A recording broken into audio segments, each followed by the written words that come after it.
Welcome to the Graveyard Girls podcast with Amelia and Natasha. Oh. No. Hello. And welcome to a brand new episode. Yes. I'm carrying... Before we begin, we'll go through about this. See, I tried to do it in the last one and now I've forgotten. I can't be trusted. So if you haven't listened to last week's episode, we are going to be taking a break from releasing new episodes. Yes. So we can work on ourselves and provide better content. But so we're not leaving you high and dry. Mm-hmm. And we want to thank you for sticking around. We are releasing once Patreon exclusive episodes for the next couple of months. So basically, what we're saying is you will still get an episode every week. Yeah. However, the content we are releasing is the stuff that was on Patreon. Yes. And we have already, a little while ago, informed our people over on Patreon, our people over on Patreon, our followers over on Patreon, that we are releasing that Patreon exclusive content. Because obviously originally when you sign up to that, like basically you're paying for exclusive content. Yeah. But this content that gets released first now is the stuff that we did when we first started. So it's been out for years. Mm-hmm. So that's the stuff we're going to release first as the free streaming. It just frees us up a bit of time to work on the next bit of the project that we want to do. Yeah. As well as sort everything else that we need to sort out because, things have got a bit chaotic. Yeah, because we do want to continue with everything. It's just time. We need mentally a break. Yeah, we've had a lot of things go on. We've been like quite ill and then trying to juggle everything in. And we got good. We pre-recorded loads of stuff and got ahead. And then we were ill and then we got stuck. And then we ended up weirdly being behind. Yeah. And it's just so hard to keep playing catch up. So we figured the best way to do it, rather than just taking a break from the podcast, which we don't want to do because we worried we were going to lose people if we have too long a break, we just decided the best thing to do was to release content that was technically already made. Yeah, because if there's some episodes that you wanted to listen to but you couldn't afford to, now you'll be able to. This is your chance. Yeah. And we noticed little things like near Christmas time that all of our old witch trials from the year before, everyone was listening to all the free ones of those. Well, obviously the whole season was over on Patreon. That was how we plugged it at the time. So we just figured, you know what, why not release those into the free? It's obviously what people are interested in at the moment. Yeah. So if you've listened to any of those witchy ones, there will be more released in the next few weeks. But like I said, it just gives us a chance to crack on with what we want to get done, but without having to stop the podcast. Yeah, because we are working on stuff for the podcast. It's not just take a break. It's just hard to manage the research, recording, and filtering the new stuff at the same time. It's just too many things to juggle in together, and then physically having the time to meet up to do it. Yeah, because if you haven't noticed, we have started to release older episodes on YouTube. Yeah. It has like a blurry photo on it. I can't change that. I've tried. But if you want to just go support us on there, you can just listen on there. Get the views, or even just subscribe so it gets our subscribers up. Yeah. And then you can continue to listen on your normal podcasting platform. Yeah, so we'll still drop episodes wherever you're listening right now. We've got older ones coming out on YouTube. We are on TikTok if you want to listen or follow us on there. We're going to be filming some more stuff for there. Yeah, and then that will also go onto YouTube.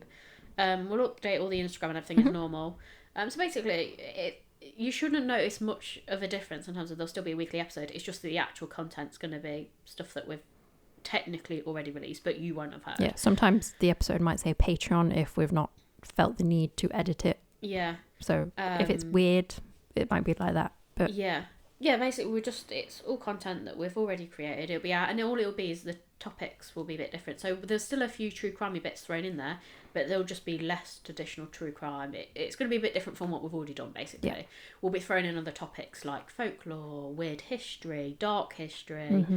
We did quite a few mini-series over on Patreon, so you'll notice a few of those crop up in between. Like I said, there's still some crime cases we've covered in between that, so we're not completely ditching true crime. We don't want you to think that, because we're obviously aware that a lot of you who are already listening, you listen because you're interested in true crime. We're just sort of spacing we them might out have a little more bit. mysteries on there, maybe. Yeah, I think we have got a few mysteries.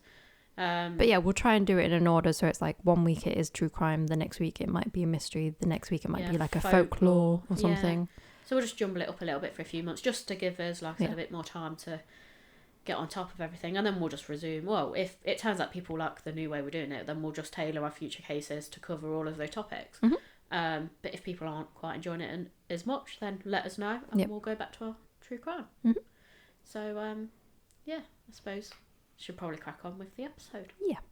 Okay, so as a few of you that keep returning each week, you'll know that I've been trying to sort of cover solving crime through the decades. Obviously, I've put a couple of the decades together, and before we'd got to the end, the end of the 70s, beginning of the 80s. So I'm now going to do from 1980 to the turn of is it the millennium? Is that right? Yes. Yeah. I Turn was of gonna the say century. Well, it is It's the the century, century. yeah. So up to 2000, basically. Okay. Obviously, there's a lot of advances in this time, which would have made a hell of a bulky episode. So I am covering the forensics and advances we do, but I'm not deep diving into it, and I'm also not covering everything from around the whole world. So I'll kind of touch on bits, but Okay. I'm doing it a little bit different. You know, before I had a strict timeline, I kind of have a bit of a timeline, but I've mixed it in with other things. So Okay. I'm going to cover basically what I wanted to cover and what's relevant to our UK cases. I just haven't gone into, before I discussed all the other scientists from around the world, I won't be including that in this episode, basically, yeah, I'm just covering the UK pretty much for this last section. Okay, so it's obviously a pretty busy time in terms of forensic, DNA being the big one, and it's also close to home because it was worked on and discovered over here in Leicester. So as a Dr. Alec Jeffreys at the University of Leicester had realised DNA contained sequences that continued to repeat next to each other. He then also worked out that these sequences are repeated, but that they were slightly different for every person. He then used this discovery to help with the development of identity testing, which brings us to the early 80s. The first time DNA was used to convict a person was again here in Leicester, when 2 girls from Narborough had been killed. In an attempt to catch the perpetrator, the investigators asked men in the local area to voluntarily provide a DNA sample, which was obviously part of the research going on at the uni. They were then broken down into DNA profiles and compared with evidence at the scene. The real offender at the time had actually paid someone else for a sample to pose as him in an attempt to avoid capture. However, that failed when the guy he'd asked to give the sample on his behalf blabbed to people in the local pub. Yes. They then obviously reported this, and that person that had obviously tried to get away with the crime was a man by the name of Colin Pitchfork. Yes. The police then went and picked Pitchfork up and asked him in for further questioning and asked him to provide an actual sample of his DNA. This was then, of course, found him guilty, and he was the first person to be convicted of rape and murder using DNA profiling.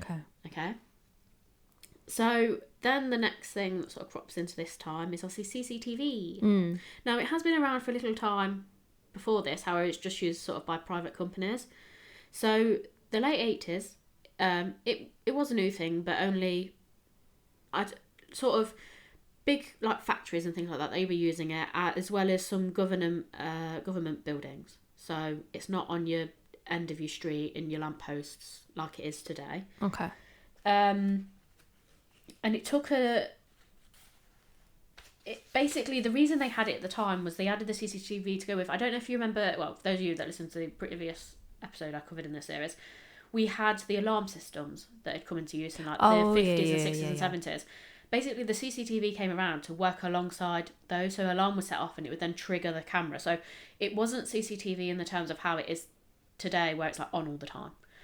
It basically, the alarm systems would trigger it, but then as they developed these things, we're now getting into the 80s, and they were sort of like, actually, it might be a bit useful to kind of have these on all the time, but they're sort of developing the technology, if you like.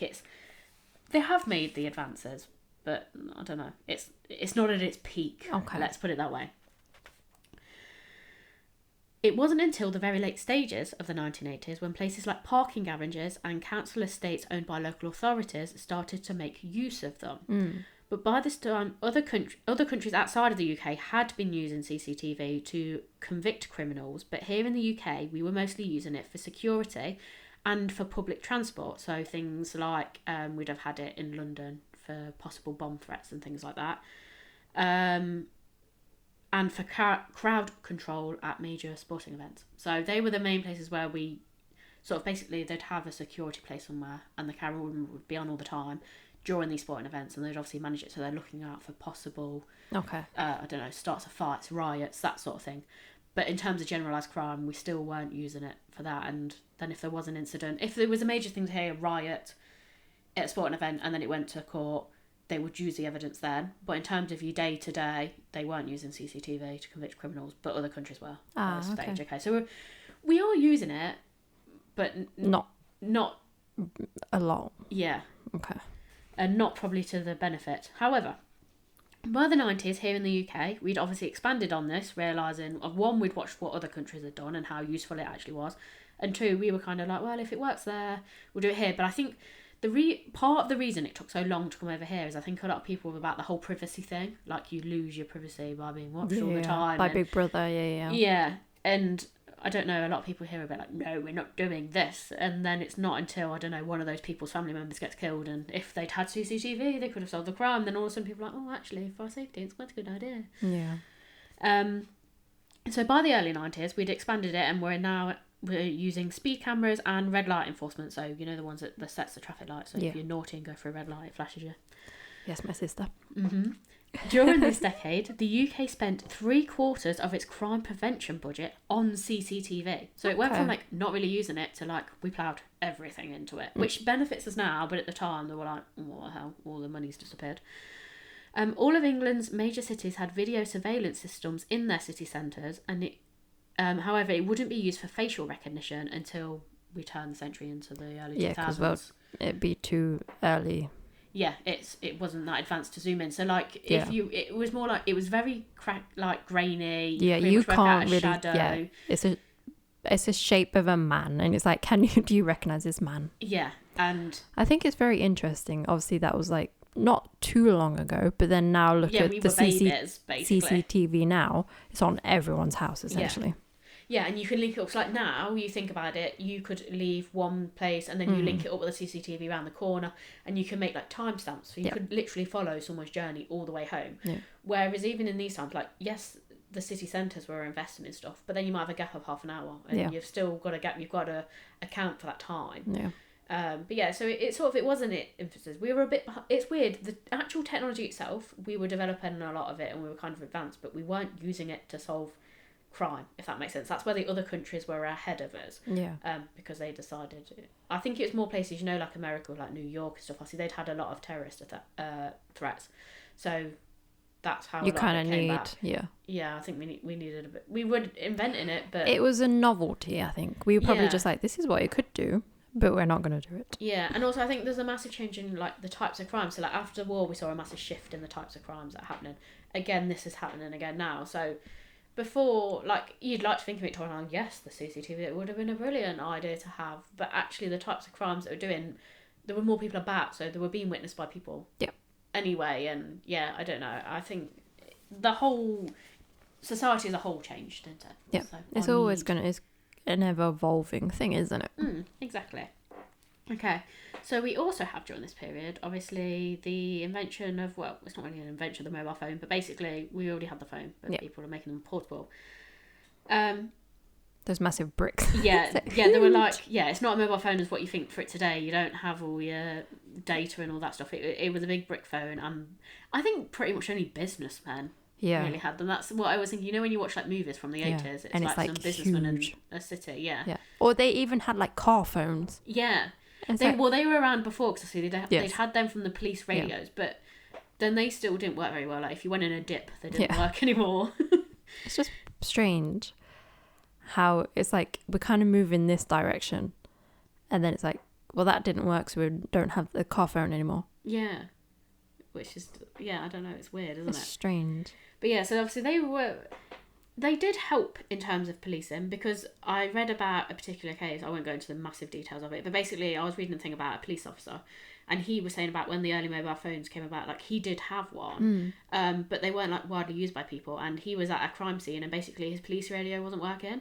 So he took the phone out and threw it to a passerby to ring the police. Okay. But obviously he was saying if he hadn't have done that, he would have been killed by the man that was trying to attack him. Oh, okay. So it was after that, like, lots of people coming forward and saying there's so much use for this, like it needs to be more widespread, like make it easier, because actually if his police radio had failed, it would have been longer before the actual police would have got there, and it just so happened that where he was, there was other people, so he threw the mobile phone to a passerby and was like, ring the police. I think it is like maybe the best invention that we have. Yeah.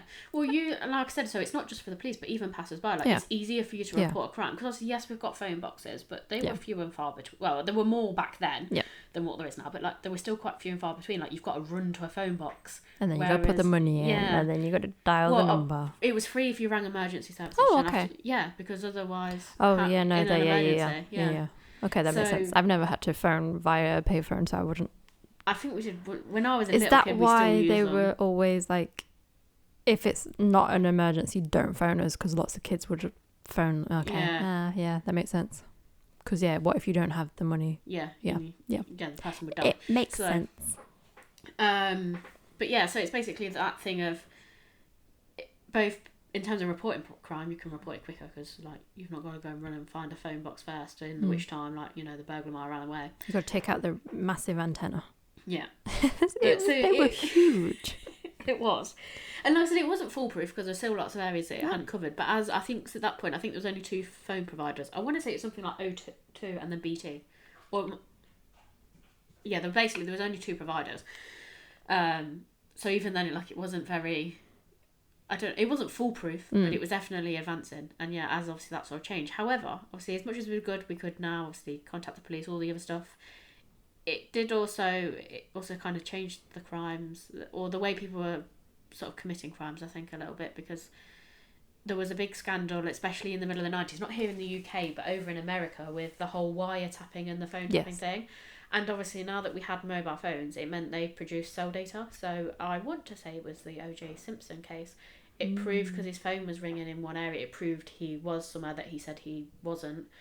And it became a bit of a security thing. Everyone's like, oh my goodness, now you can track us wherever you go. And like, again, with the CCTV thing, it was this thing of, it was like it's scary because they haven't had it. And I think it's a case of like people now with the whole AI thing and the robot thing. Everyone's like, oh my goodness, it's so terrible. Well, it's like with the vaccines, the COVID vaccines. They were like, oh, they put in implants in us so they can track us. It's like, they track your phone. Yeah. So why are you carrying around your phone if you're so scared of being... that problem now, I know. like, they were born after, and also they were probably born like after the whole mobile phone thing. But when mobile phones came out, those people, that would have been their equivalent back in those days. So the COVID vaccine people, that was them in the 80s. Yeah, it's like, yes, you can be scared, but maybe don't falsely make an accusation if you have no possible way of either proving it or... Because then now you've just scared everyone else, and now we have a thing where people aren't being vaccinated, and it's all because of fear. Yeah, fear-mongering. Just stop it. But so like I said, it's helping police, but also not. In terms of being able to solve crimes, it's given them another thing that they can use to pin a criminal. So definitely an advance. But all a bit up in the air, and it wasn't widely used enough yet that it was beneficial. I also feel like in terms of police budget, it would have been quite expensive to say we want phone information. So the average policeman, if they're struggling for evidence, they're probably going to go for that. But I don't think it was mainstream. Like now, they automatically look for what's on the phone and take DNA. Even in these points, like, yes, we now had DNA, but they weren't using it in every case. It wasn't as standardised as it is today. It was classed as an expensive thing to do. Yeah. So that's something to bear in mind for that time. Yeah. So we also saw a big change in how our streets were policed here in the UK. So I'm going to go through a bit of a brief timeline here. So obviously in 1981 we had the Brixton riots, and that sees a large number of officers injured. Now this prompted a review of police riot training, their tactics and the equipment that had been provided. This eventually led to the introduction of shields, flame-proof overalls and the NATO helmets that the police use today. So, it's good because basically in these mass riots, up until this time, we obviously had types of riots and fights, but not on the scale of like these Brixton riots. And basically the police are just getting squashed, effectively. Which is much as I understand why some of the people were rioting for certain things, but also, just because you don't agree with someone doesn't mean you should batter them to death. Yeah. Basically, I think people just get angry. As much as people can be against the police also, it doesn't mean they deserve to be hurt in the process. No. In 1984, the Police and Criminal Evidence Act, so PACE, was brought in, and this was to regulate police's actions in England and Wales in terms of powers of arrest and powers of entry. So it's what can they stop you for? Okay. And also when they get to the house, at certain points, before then, like now, they have to sort of say they didn't necessarily need a warrant for certain things, but prior to this, basically the policeman could knock on the door and just come in your house. Whereas now they have to say, like, depending on what it is, they have to say, oh, we'll have a warrant. Because like now you can stand on the doorstep and go, you need a warrant to come in. But most people do just invite the police in, because if you've got nothing to hide, nothing to worry about. But then in others, there was also the problem in the 70s of like police planting evidence. So people are a bit like, I don't want a policeman in my house. Oh, yeah. All the other things. So yeah, this made it was quite a major change in the sense of it kind of gave the public some security in like that they had a bit of control and a bit of a say in what was happening, but also helped to regulate police. So the standard policemen like that were doing their job properly and not doing anything naughty, it didn't have a massive effect on them because they could still do their job. But equally the same, those naughty ones that were doing things they shouldn't have been, it made it harder for them to do the illegal activities. Okay. Also in 1984, we had the major mining strikes, which is obviously a massive thing here in the UK and caused a lot of problems and lots of clashes and big-scale riots. However, it did see an increase in the money put into the police and their recruitment. So, depending on how you want to look at it, obviously old Maggie Thatcher upset a lot of people. And I feel sorry for all the mining families. But, also the police had been massively under-equipped before then, so because they were all getting bashed over the head and massive fights and things weren't being policed, it kind of forced them to do something about it. So, depending on whose side you're on. Yeah. I mean, to be fair, the mines would have closed eventually, but probably not in the way that she did it so suddenly. Yeah, and obviously there was, not all of them, but there was incidences of police brutality in that. But then also, did that happen? I don't know, depending on how you want to look at it, is the question of did they go in on the defensive because of the sheer numbers and they weren't actually very well equipped, so were they being aggressive to scare them off in the first place? I don't know, depends how you want to look at it. Probably. And if there's like reports of like, oh well, we're going to do this to them, so then they're going to be it depends. It does depend. I think, like I said, it's that, and obviously there hadn't been much training. The training changed, didn't it? I think they were so massive, the police were massively under equipped. Everyone was very angry, and it was a very bad mix. So and like you said, they're probably ineffectively uneducated in how to handle a situation like that. Yes.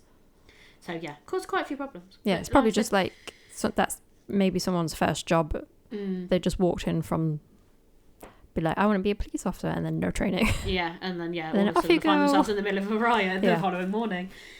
Then in 1985, the Prosecution of Offences Act removes the police from prosecuting all but most minor offences at court, so things like road traffic offences. Instead, this was then transferred and became the duty of the Crown Prosecution Service. So it didn't make police as well easier, because obviously they'd see the traffic incident, where they'd say like speeding or something, but they would report it, and rather than then the police having to get you to come to the station, do all the stuff, and then them doing the questioning, it just goes basically straight to the Crown Prosecution, and then that's like now I think you just get like a letter through the post or something. Like the policemen don't have to do as much work now as they used to do before. They'd have to file the whole thing. Then in 1987, in the July, Midlands Police launched a brand new Midlands Air Operations Unit, because I want to say it was the last episode where we saw the first police helicopter. Yes, it was. And this comprised of one helicopter and one fixed wing plane, and it was very successful because on the first day alone they caught 2 thieves with the plane. Yeah, by using the helicopter. So basically there was a big car chase. It was going off everywhere, and they didn't have the equipment on the ground. They scarpered. They got the police helicopter out. With the thing. Okay. Yeah, and followed them. So because at first everyone, obviously it hadn't been wide scale. They had a single police helicopter, but it was probably used in like search and rescue. Yeah. And then people were like, well, it's very expensive. I don't know how this is going to go and solve some crime. And then the Midlands, people put money in. It was part charity based at this point, but basically they were holding out heavy on big investors to put money in, because people didn't want public money to be used. And they were saying, well, we don't really know where it's going to work. So it was a trial, and they were going to give it 9 months. And people were like, they're not really going to be able to solve any crimes. And then literally on the first day, within hours of doing it, they caught 2 thieves straight away. So it kind of, that's why we use police helicopters now. It was so successful in that first year in the Midlands that they decided to roll it out everywhere else. So, another thing we're good at. So, yeah, like I said, very successful on its first day. Then in 1987, the genetic fingerprinting was made available when the Imperial Chemical Industries, which is a chemical company in England, started a centre that tests blood. So basically, it's making it easier for us to gather DNA, because 2 years prior to that is when the guy in Leicester University discovers the whole DNA thing, like how you can put it together. Yeah. Then obviously those girls die in 83 and 86, I think it was, in Narborough. Something like that, yeah. They're collecting the samples late 86, early 87. But then it's like, how do we process all of this stuff? And this chemical company, basically, I think they would have had talks with the same guy at uni, and they decided to put a centre together so that they can start testing this, keep it all together. Because basically what happens is, it's like with the early fingerprinting. Brilliant idea, take these fingerprints. How do you store it and manage it? Yeah. So this centre sort of popped up, and then it was the following year in 88 when the trial for Colin Pitchfork took place, and that's when he was eventually convicted. So it was thanks to things like these services. Basically, they've got their own labs in them, effectively, and it means they can store and test all of the DNA. So obviously, the invention of these sort of centres makes a massive difference. Basically, it makes it so that we could use DNA evidence. Because other than that, it's brilliant, that guy testing it in the university, but is he going to do every single case in the whole of the UK? No. It's not going to work like that. And like, what do you do with the samples afterwards? How do you create a database? And that was the whole point, basically. These companies were like, oh, actually, for them, it was a money-making thing, because the police obviously pay. Yep.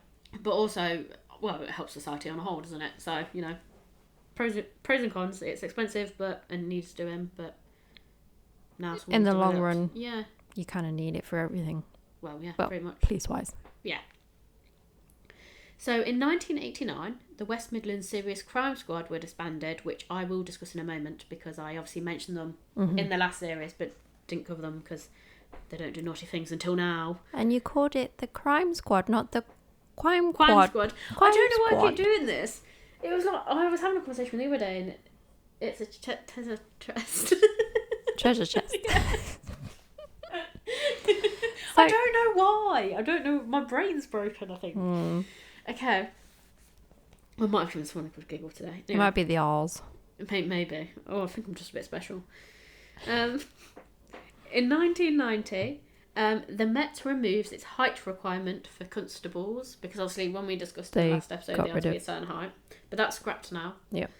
In 1995, Pauline Clare becomes the UK's first female chief constable. Because we already had a lot of female officers, but they weren't promoted. Of course not. We couldn't possibly do the job. In 1999, the Macpherson report is released, which looks into obviously the murder of Stephen Lawrence. Yes.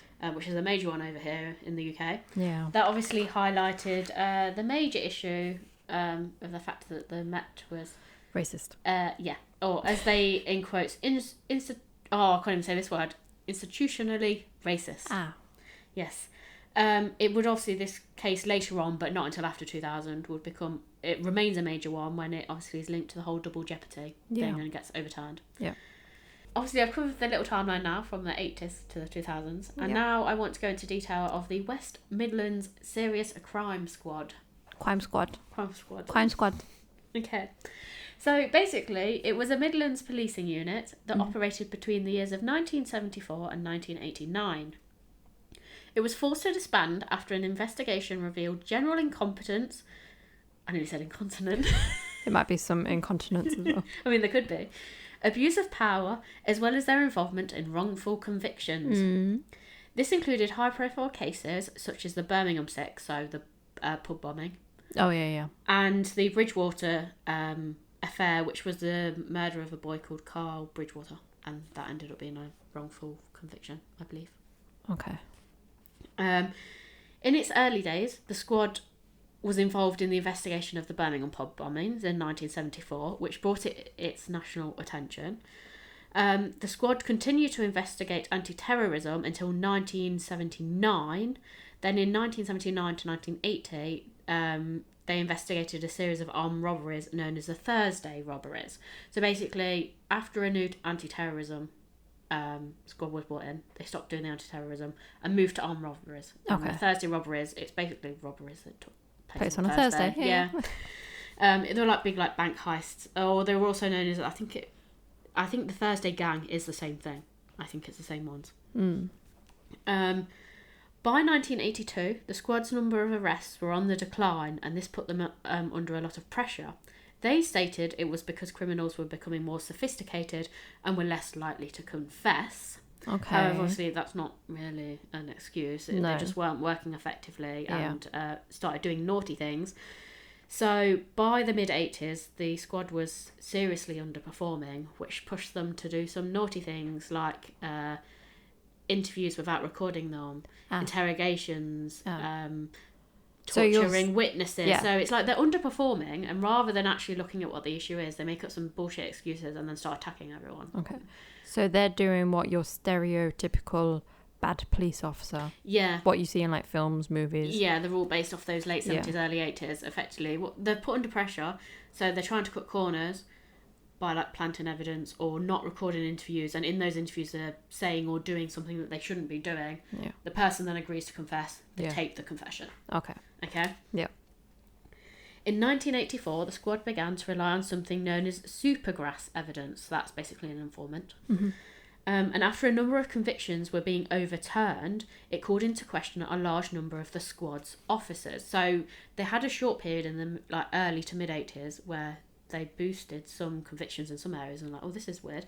But then these people obviously get tried, they're found guilty at court, but then they go and get a new lawyer, and then their conviction is overturned. This is happening in the mid to the late 90s, and then all of a sudden someone's going, oh, it's a bit suspicious how all these ones that are being overturned have all been investigated by the same officers. Yeah. And now someone's sort of raising a few concerns. Yeah. In 1986, major concerns were raised, and this opened up an investigation which would finally shut the squad down in 1989. So yeah, basically, it's quite a corrupt time. The 80s is really weird. We go from these really bad, corrupt police officers and lots of rioting, and it's a tense time. Yeah, it makes the police look. I mean, they were doing things that were wrong, but it makes the police look very bad. Yeah. And I think policing struggled, but also there came lots of pressures from new areas. You also have the start of new advances, so things like the DNA, but it's not that advanced then. So it's like we've got new stuff, we're trying to integrate it, we're changing all these acts, we've had obviously big things with Parliament. Might be new crimes as well, because there's probably, is there a lot of drugs at this time? And there's obviously been drugs all the time. I think that was mainly from the 70s, but it's sort of spilling into the 80s. I feel like the crimes themselves have started in the 70s, but we're not really seeing the after effects of it until these early 80s. And like I said, you've gone from that early, like the Reggie Cray thing as of the decades before, where it's like mob gang stuff. That still happens, because obviously it still happens today, but that's changing. You're now having more individual criminals, but is that because of how society is as a whole? Mass people in the 80s, we also had a recession, loads of people lost their jobs. People that wouldn't have previously turned to crime are now turning to crime. Yeah. And a lot of that petty crime that you saw back in the early, like the 20s and the 30s, that's all making a comeback. Yeah. And the difference is now... But then again, it's the same recession. Yeah. Well, it's another recession, circle, isn't it? And then you've got the whole thing of now, but the difference from that recession to the previous one is we've got new technology, new ways to get away with. Everyone has that. Well, not everyone, but most people have access to a car, and you got car crimes. That wasn't a thing the time before, and it's Cold War time as well, isn't it? That's probably extra tension. Obviously, not everyone's going to feel it. Yeah, politically as a country as well, you're going to feel it. Yeah, we were tense, which had its setbacks, and then people were like, oh, we don't like what the police are doing with this, and that put them under pressure. And I think we're going through kind of a similar thing again now. Yeah, I think it goes round every 20, 30 years. Yeah, we're just stuck in this vicious cycle. So yeah, you've got that very tense time in the 80s, and I think the 90s you're starting to see improvements. I think they've sort of settled themselves down. They've realised what's wrong. They've accepted that there's things wrong. They're trying to make a movement, and now that the DNA and stuff is advancing, and you got your CCTV. I think it's like, one, it's more things for the police to be able to catch you out, so it's harder for you as a criminal to commit crime. However, it's making people on a whole be a bit more trustful, because you think, okay, well, we've got so much more evidence now to prove it's that person, rather than just having loads of these wrongful convictions, or someone being brought into the police station and forced to confess. Well, now we have other evidence to back it up. And I know these things can still be tampered with, because no matter where you go down the line, there's always going to be someone that does something they shouldn't do, and someone tampers with something they shouldn't have done. Nothing's foolproof. But I think it brought back a bit of trust in the police of like, okay, so it's not just they're just rounding people up and they're not segregating certain people. Like, that obviously it happened, but they're not just doing that because you're in a group. Yeah. And then the rest of you, that's like, no, okay, there's this other evidence.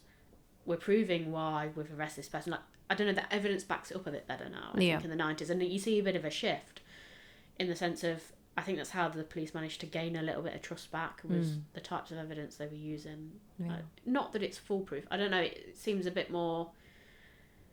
I think you had... As a person on a jury... Yeah. I think it was easier for you to convict a person in the 90s than it would have been in the 80s. Yes. That's how I look at it from the outside, because I feel like in the 80s, obviously, it's all confession based, isn't it? And yeah, and I think we also have the luxury of being white people from white backgrounds. Yeah. Our family would have never experienced, especially from the police, of like the racial tension. Yeah. The racial... Which is obviously still a massive issue now, but I feel like, not that it's not as bad as it was, because any at all is still wrong. Yeah. But I do think the attitudes before, it was just, well, the police were only going after them and it's because they're racist. Whereas now, like, once we had these other bits of evidence, in certain cases we could prove, yeah, but the person did actually do it. It's not a case of they're just targeting that person for it. You know, before people... But back then, they probably would be like, well, you're a person of colour, so therefore you are the one that did it. Yeah. Without any evidence. And it's like, well, no, you can't. It forced them to investigate more. It's weird, like, it helped them. It allowed, in certain crimes, it made it easier for them to convict them, because now they had the evidence to prove it up. It wasn't just them saying we believed it was this person. But it was a good investigative tool. But yeah, I think in terms of a lot of criminals, and I think, like I said, it improved the trust with the general public, but in terms of actual criminals, yeah, I don't think they were overly happy about these. Well, don't do any crime. Yeah, don't be committing crimes you shouldn't be committing. And I think it solved... I think you saw a bit of a surge in, like, a lot of cold cases being reopened as well. Because I noticed that, obviously, it's not quite in this time frame, but especially in the early 2000s, a whole mass of cases got reopened. And it's because of all these advances. So if they hadn't made those advances, a lot of these cases just wouldn't have been solved. No. Like I said, there's still, at this point in the 80s and 90s, they've got a long way to go. Which I think is, like science is fascinating. Yeah. It's like, look at what you can do. Yeah, I know. It seems mental, doesn't it? Yeah. But I just think, I don't know. In terms of the solving crime, it's a weird period. It's a busy period. It's very chaotic. But I think that's because of all the other pressures around, like the political stuff. So, I thought it was quite important to cover. Because like I said, it's really hard for us when we cover these other true crime cases. We're like, well, why didn't they just do this? And it's very easy to get stuck in that time period. And then you think, oh, no, actually, they didn't have this then. Oh, you mean like test a piece of cloth that was next to the body? Or not the hammer. With the hammer with the blood on it, Yeah, next to the body. But they were like, oh, no, that has nothing to do with it. Yeah.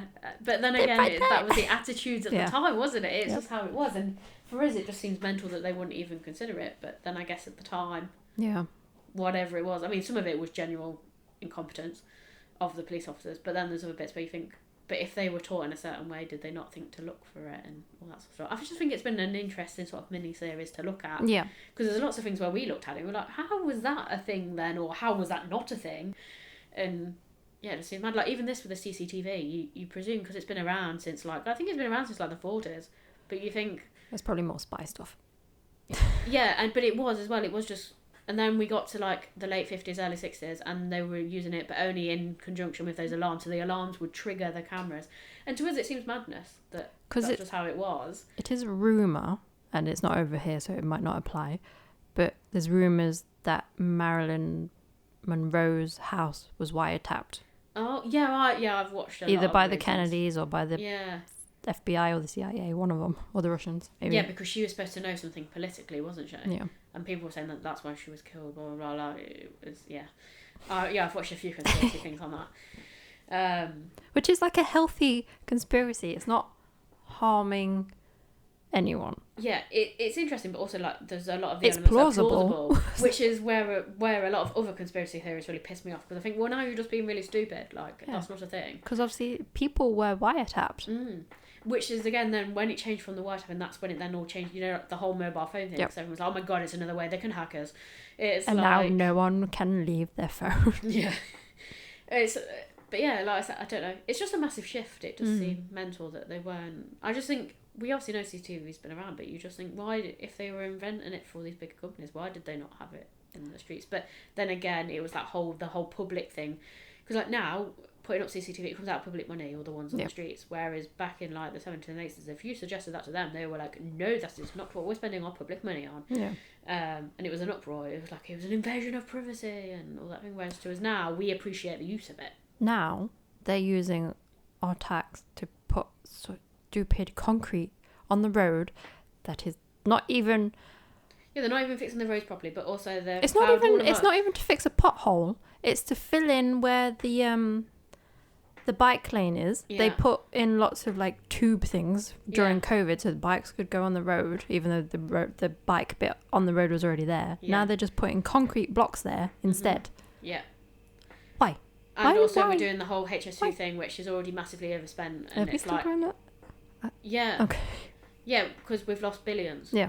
Because that's what people are saying, is like, why are we still continuing with it? Because there's this thing of certain places along the line, they've stopped it, and some of those people obviously lost their land and sold their houses for like pittance, because people are like, your house isn't worth anything anymore. Yep. And then they sold it all, and these people moved out and the house got demolished, and then they're not doing it in that area anymore. So yeah, those people lost their homes for absolutely fuck all reason. Also, it was very convenient that they had to start from London.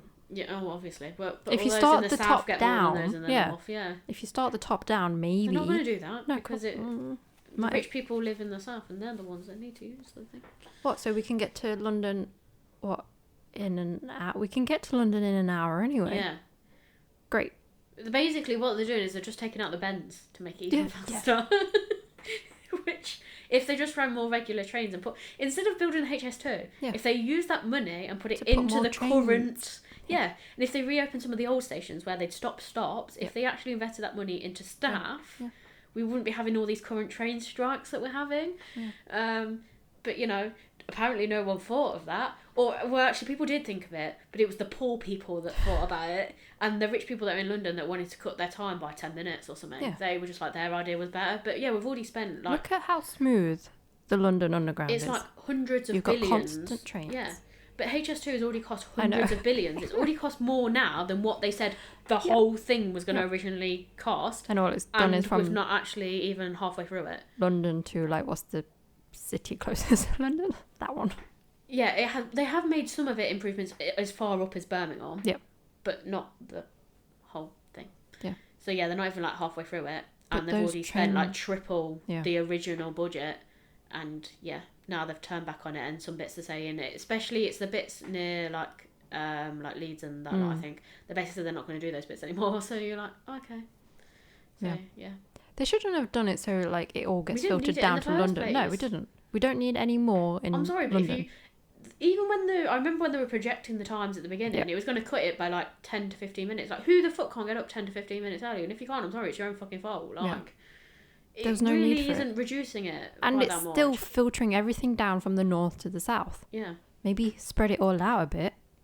But the north will have some money. Our country, back in the Industrial Revolution, we used canals and railways. We were very efficient. Then we decided to shut half of the railways and got rid of the lines to make way for motorways. And then all of a sudden now we're like, oh no, now we want the trains. And then we're just idiots. But like, we want the trains, but we don't want to put any money in like normal trains. I love a train journey. I love a train journey. But you know, you can't really get one now because they're all striking all the time. Yeah, or it's I just don't get why we didn't put all that HS2 money. Because like that money it cost, that would like pay people for like a lifetime. Like, was it because Conservatives were in... Yeah. Yeah. I can't remember when HS2 began. It was about a decade ago. But yeah, so when, because yeah. I remember still being at like college, I think, when they were discussing it, so that's just over a decade ago. Okay. So, but yeah, no, I remember, I don't get why instead of, well, basically it's private companies that offered to put part of the money in, but then, you know, it's billed out and they use public money. And yeah, basically, the amount of money that they've already put into HS2, all of the train drivers, they pretty much could have paid them for a few decades with all of that money. So basically, they could have just paid the current workers better. Yeah. And, yeah. Added more stops in and what more we're trains. saying is the roundabout way. We're probably going to see some more crime spike. Yeah, it's going to be a new type of crime. I feel like I'm waiting for us to get all the riots back. You know, like the Marnie strikes. Yeah. Effectively, the train strikes is the start of that. We've got the trains. We've got the nurses. Doctors. What was the other one? Post office. Yeah, post office. And there was another one. Teachers. Teachers. And there was another one, but I can't for the life of me think what the other one was. Was it? Did the firemen do one? I want to say they did do one. I think some police did. If they want to, they can do. I mean, everyone needs more money. Yeah, but we're spending money on fast trains that aren't really that fast. If it was we're so very clever.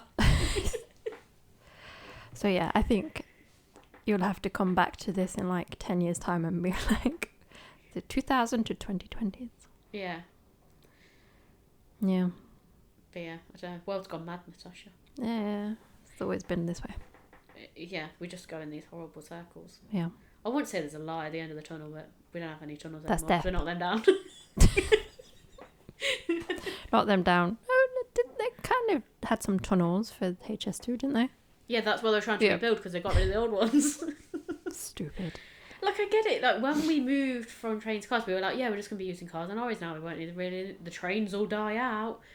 And then actually, in reality, they didn't die out in the way. Because, I think, people thought, aeroplanes would be used a lot more than what they use. I know now big companies use them to ship things around the world. But I felt like people were thinking planes were going to be we just get you obviously can get a plane to Scotland because I haven't done it before. Yeah. But I think people thought, that's what you would do every day. It was a daily thing. What annoyed me is, I'm not sure which storm it was. I think it was the storm on Sunday. So, Aisha. Yeah. People flew from Manchester to London, but they had to land in Germany. I'm sorry, you do not fly from Manchester to London. There was another one. It was somewhere in Ireland they were supposed to go, and they were setting off from Manchester, and it should have only been a 30-minute flight, but they ended up being stuck in the air for 3 hours. And then they ended up up having to land in Leeds, which was even further away than where they originally were going. That makes sense because it's a different country, but going from Manchester to London, no wonder why the climate's fucked, because you shouldn't be making that fucking journey. Well, I remember when we had to There's no need for a plane for that. But even the Scotland one, I don't get, because I've done the Scotland one. Yeah, I've done the Scotland one, but I remember this as a kid because I was 11 and we were going to a wedding, and I kind of get it because it was after school and then the wedding was going to be the following morning and everyone had to be there that evening. Yeah. So yes, you couldn't have driven there that quickly, but even at the time I remember thinking it's a bit far-fetched to go because we had to go. We couldn't. I've driven to Scotland. It's not too bad. It's about 9 hours from where we are. I think it was about. Well, it depends what road you take and how you do it. I'm sure it's not that long. Hold on. This episode we need to end it because it's not applicable to the story. We met some family in Aberdeen and then we had to go further up. Okay.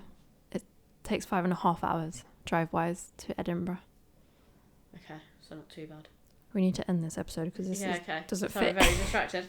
You'll just have to edit it out. Yeah, I know. But then I'm going to be like, well, where do I end it? Okay. Yeah, I guess that's it for this episode then. Yeah, otherwise it's a weird thing. Yeah, we've rabbited on. In the meantime, keep creeping. We'll keep digging.